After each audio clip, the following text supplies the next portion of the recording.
Ce verre me fait tellement penser à l'Irlande,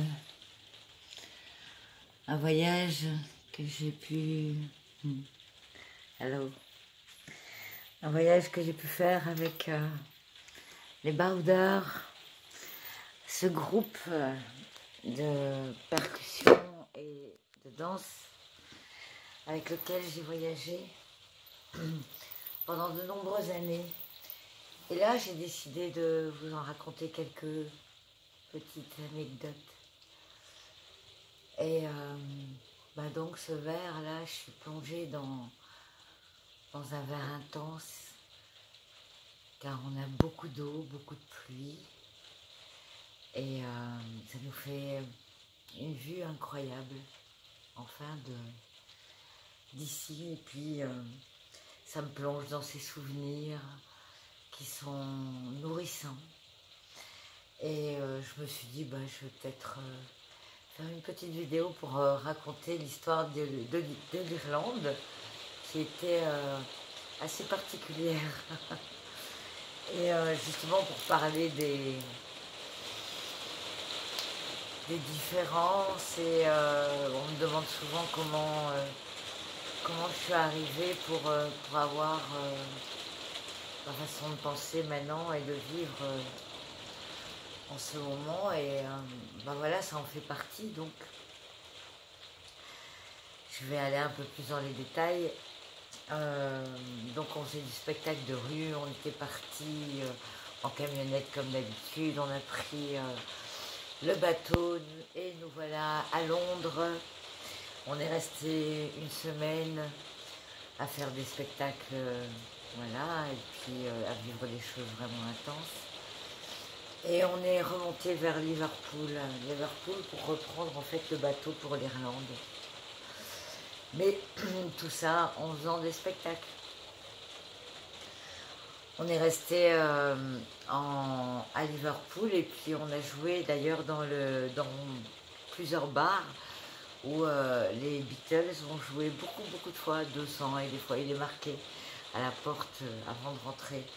Et dans ces endroits, ce sont des scènes ouvertes. Et en Angleterre, ça se fait beaucoup, on peut aller en tant qu'artiste partager des moments avec le public du coup, et c'est ce qu'on a été faire du coup dans ces bars. Des rencontres incroyables, on a même rencontré un ami de Bruxelles, je te fais un gros coucou Robert, qui donnait des cours de danse, et avec qui d'ailleurs j'ai fait un bout de chemin dans un ballet africain. Et voilà, il est sorti, nous a-t-il raconté de la gare, de la gare, et il nous a entendus. Et bon, voilà, il savait qu'on était là, donc ça a été vraiment un moment incroyable. Et puis, le soir, on avait assez d'argent pour prendre le bateau, pour partir du coup en Irlande. Et on arrive du coup au bateau, et il était trop tard, tous les bateaux étaient déjà partis. Et on a dormi là, à même le sol, dans un parking. Hein. Et à 6 h du mat, on s'est fait réveiller. J'étais en train de dormir et je me disais, ça sent mauvais, qu'est-ce qui se passe et tout. Évidemment, on était à la hauteur des pots d'échappement, il y avait déjà plein de trafic. Et c'est la police pardon, qui nous a réveillés en disant, là, il faudrait peut-être bouger. Comme on faisait évidemment des nuits très tard, on veillait tard, on racontait nos anecdotes, nos ressentis sur nos voyages, on partageait tout ça avant de s'endormir, et on répétait aussi d'ailleurs pour les spectacles qu'on faisait la nuit. Et donc voilà, l'heure était là pour le premier bateau. On a pris et on a croisé, oui, j'allais oublier, cette fameuse rencontre d'ailleurs qui a fait tout cette magie de l'arrivée en Irlande. On a croisé un monsieur qui nous a dit, un biker en fait, donc il était en moto, et il nous a dit, venez, suivez-moi, je vais vous faire jouer dans un festival. Et sans trop nous en dire plus ni comprendre. On l'a suivi, on a pris le bateau. Il jouait de la flûte irlandaise. Et ça se mariait très bien avec les tambours. C'était assez incroyable. Je vous raconterai encore beaucoup plus sur ce voyage en Irlande. Mais ce qui a été incroyable surtout, c'est cette arrivée dans ce festival de bikers. On l'a suivi. On est arrivé dans un endroit un peu comme maintenant, je vais vous montrer, tout vert, comme ça.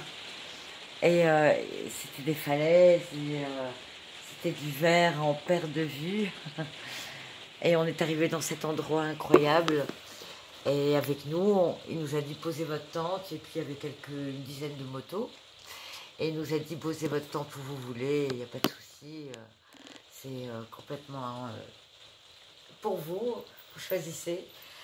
C'est ce qu'on a fait, on a posé notre tente. On ne faisait pas souvent ça d'ailleurs, poser une tente, mais en Irlande, il y avait tellement de pluie, d'humidité et tout que voilà, on avait tout ce magnifique, incroyable plaine dans les falaises et ce verre. Et on a posé notre tente et puis le lendemain matin, quand on s'est réveillé, il y avait des motos de partout. C'était donc ce festival qui commençait et ils nous avaient engagés pour jouer le dimanche matin. On était le jeudi, je crois, enfin le vendredi quand les motos arrivaient. Et nous, on était arrivés du jeudi et le dimanche matin, en fait, il y avait la course vraiment du bikers et on devait jouer pour pour leur départ en fait. Et nous on se disait mais c'est quoi, on va se faire lyncher. On était avec tous nos dreadlocks, on était quoi, 6 7 8, je sais plus trop qui était vraiment là, peu importe, mais on sort la tête comme ça, et puis c'était tous des bikers tatoués, tous des enfin vous voyez quoi, des bikers quoi, des vrais, là-bas en Irlande. Et mais vraiment, voilà, on a été un peu pris dans nos a priori préjugés, en fait, nous-mêmes, alors qu'on prenait ça partout, hein, avec la musique africaine qu'on partageait, cette tolérance à la différence, au respect et tout, et puis nous-mêmes, on s'était fait prendre, en fait, et on avait un peu peur de sortir de la tente. Et puis quand on a réussi à passer nos peurs, qu'on est sorti, ça a commencé par un salut, hello, et allô, allô, et, et bref, on a été invités tout de suite, quoi, partout, à boire des coups avec eux et à faire connaissance avec des gens incroyables, avec des gens qui avaient l'air pourtant très bruts et très... enfin, qui faisaient peur, quoi, dans leur look. Et c'était des cœurs de beurre, c'était des cœurs incroyables, c'était des cœurs magiques, c'était... voilà. Et on est resté là-bas, en fait, tout le festival. Puis nous, on allait jouer un peu partout, mais on avait notre point de chute au festival. Le dimanche matin, on a fait notre concert. On a été super bien accueillis dans ce concert. Et on a tellement été appréciés qu'ils nous ont demandé encore pour jouer dans leur fête privée qu'ils faisaient encore le lundi entre organisateurs. Et ça a été incroyable. Enfin voilà, juste pour vous dire que c'est ça qui m'a appris à rester tolérante. Parce que même quand il y avait le moindre souci, la moindre peur par moi-même, eh ben, il y avait toujours, ou par le groupe, de belles attentes, de belles énergies et des choses improbables un peu, hein, comme maintenant, quand il y a la pluie et le soleil et ce vert incroyable. Je vous laisse, je vous envoie beaucoup d'amour et restons tolérants, au-delà de nos opinions, au-delà de nos différences, restons dans l'amour. Je vous envoie que du love. Merci d'avoir écouté.